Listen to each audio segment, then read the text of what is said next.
Hello and welcome everyone to Barcelona, our next stop in my ABC travel series. I'm very happy to have you here joining me. I was in Barcelona for only one day as it was my arrival point for a group of 22 people that I was hosting. But like every destination, either I send my clients to or I visit myself. I had done my research before I left home, especially when I act in the role of a tour leader. Even with this short stay, this city left its mark on me.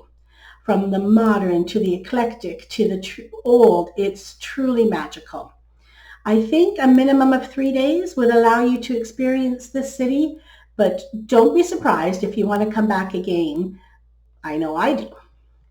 Even from the air, you can get a sense of just wanting to walk and wander and explore this city.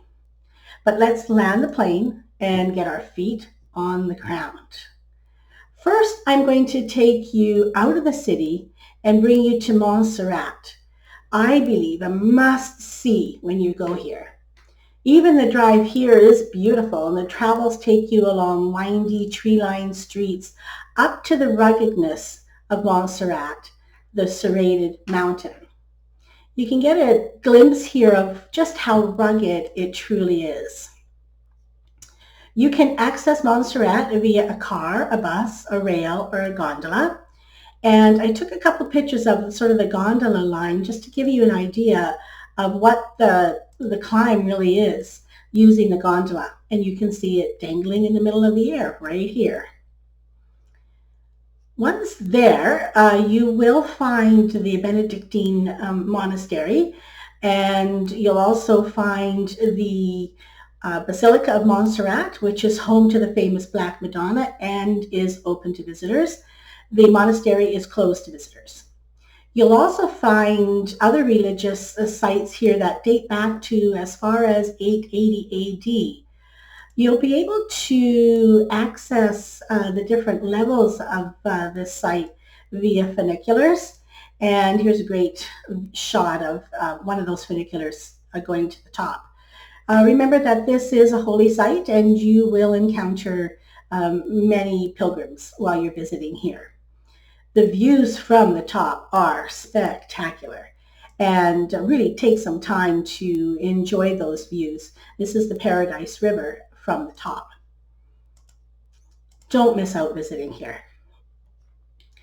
Coming back into town, there are, of course, some must-see highlights, but I wanted to point out to you just how much the Sagrada Familia stands out about on top of the rest of the city of Barcelona. It really is the center of the city. We're going to start our tour at the Columbus Monument, and if you're on a bus tour, be quick to get that picture. But as you can see, if you're stop on foot, there's plenty of room to just enjoy and explore this particular monument. It was built in 1888, and it stands as a reminder for when Christopher Columbus met with Queen Isabella and Ferdinand, and he is supposedly pointing at his hometown of Genoa. The Plaza de Catalonia is the perfect place to stop and look for brand name products. It's a great central station, has easy access from the metro. The Natural Museum of Art is a wonderful place to gather and look down. And you can access this via car or foot, and you can see the climb up, or you can use the moving staircases as well, the moving sidewalks. So here's a look at the view from the Museum of Natural Art and looking down into the vastness of the city. You can see here, just a beautiful place to gather. Of course, you must visit the Sagrada Familia. Dedicated to the Holy Family, it's the world's largest unfinished church, and its projected end date is around 2026. Experts are not really expecting it to even be finished by then. But book your tickets at least 3 months out or more. Pay extra for the audio guide if you don't go with the tour guide. And take a trip up one of the two towers, the Nativity Facade or the Passion Tower. I had a hard time choosing pictures from this masterpiece. I hope you enjoy your virtual visit until I can get you there in person. I'll try to capture the majesty of the outside before we move inside. Here's one of the towers, and you can just see how intricate the work really is. That's the Scourging Tower. Again, just how beautiful this artwork is. As we move inside, you can see the beautiful stained glass windows that adorn it. I love this picture, the way the sun comes in and illuminates the inside of the church from the stained glass windows. Masterfully designed. Looking one way down the basilica and the other way. Now, I added this picture of me as it reminds me of a great giggle moment with my group. When I travel with a group, I bring my big camera, take a whole bunch of pictures, and then as a gift for me, I give them all the pictures that I've taken. One of those people that were traveling with me pointed their camera at me and said, "Smile, I'll send you the picture." I actually treasure this little memory. So here's just a shot of a former bullfighting ring, Las Arenas. It now serves as a shopping center. And no visit to Barcelona is complete without shopping and dining around, along the Ramblas. You can see just how beautifully street-lined it is. Lots of vendors are here, and really gives you a sense of the idea to just go out and stop and shop and look for little cafes serving tapas. And I actually, on my free time, looked for places for tapas. And I actually really do recommend that you go out on a food tour here.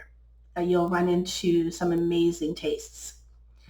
Gaudi's impression is left on many parts of the city, and love his work or not, you cannot deny it.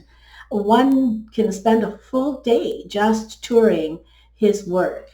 There are many tours that focus just on that in Barcelona. There are alternate ways to experience the city as well. Sidecar tours, which are a mix of go as you please, but with your own personal guide, and predetermined tours. I can help you choose the right tour for you. Go-kart tours are always a fun way to explore with predetermined routes that allow you to have different driving experiences to discover all that Barcelona has to offer. And of course, the hop-on, hop-off bus tour is always a great way to get oriented and go back and see the sites that might interest you the most.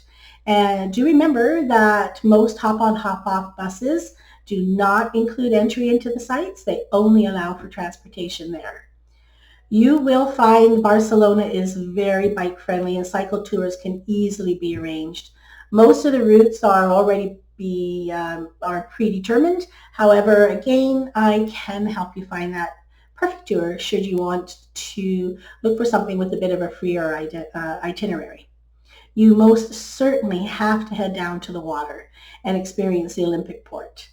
Take a stroll or bike along the water, take in the artwork, shop along the local cafes. You'll never know if you run into a parrot just hanging around in the palm trees. And stop and enjoy some tapas, a beverage, and just relax.